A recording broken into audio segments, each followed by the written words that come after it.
السلام علیکم ورحمۃ اللہ وبرکاتہ۔ کہانی کر کے دوستوں، مجھے امید ہے آپ سب لوگ خیریت سے ہوں گے۔ آج ایک اور نئی کہانی لے کر آپ کی خدمت میں حاضر ہوا ہوں۔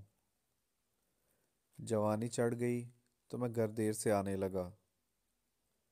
رات دیر تک گھر سے باہر رہنا اور سارا سارا دن سوئے رہنا معمول بن گیا۔ امی نے بہت منع کیا لیکن میں باز نہ آیا۔ شروع میں وہ میری وجہ سے دیر تک جاگتی رہتی، بعد میں سونے سے پہلے فریج کے اوپر ایک چٹ چپکا کر سو جاتی، جس پر کھانے کی نوعیت اور جگہ کے بارے میں لکھا ہوتا تھا۔ آہستہ آہستہ چٹ کا دائرہ وسیع ہوتا گیا، اور گندے کپڑے کہاں رکھنے ہیں اور صاف کپڑے کہاں پر رکھے ہیں جیسے جملے بھی لکھے ملنے لگے۔ نیز یہ بھی کہ آج فلاں تاریخ ہے اور کل یہ کرنا ہے، پرسوں فلاں جگہ جانا ہے، وغیرہ وغیرہ۔ یہ سلسلہ کافی عرصہ تک جاری رہا۔ ایک رات دیر سے آیا، بہت تھکا ہوا تھا۔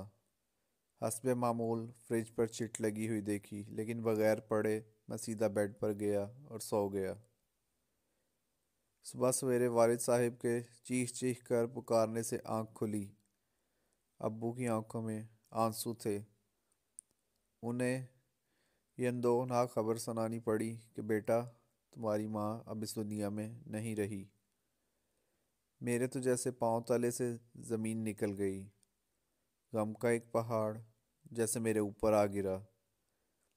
ابھی تو میں نے امی کے لیے یہ کرنا تھا، وہ کرنا تھا، ابھی تو میں سدھرنے والا تھا۔ میں نے امی سے کہنے والا تھا کہ اب میں رات دیر سے نہیں آیا کروں گا۔ تدفین وغیرہ سے فارغ ہو کر رات کو جب میں نڈال ہو کر بستر پر دراز ہوا تو اچانک مجھے امی کی رات والی چٹھ یاد آ گئی۔ فوراً گیا اور اتار کر لے آیا۔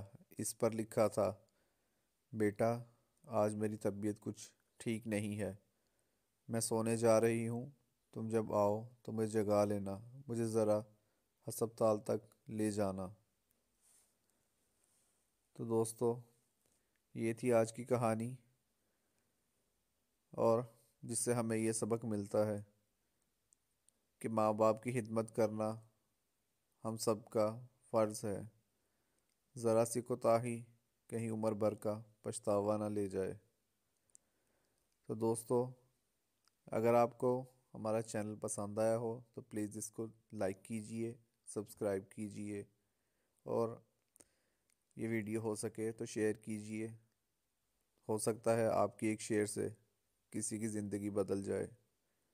تب تک کے لیے اجازت دیجیے۔ والسلام۔ میں ہوں ذیشان۔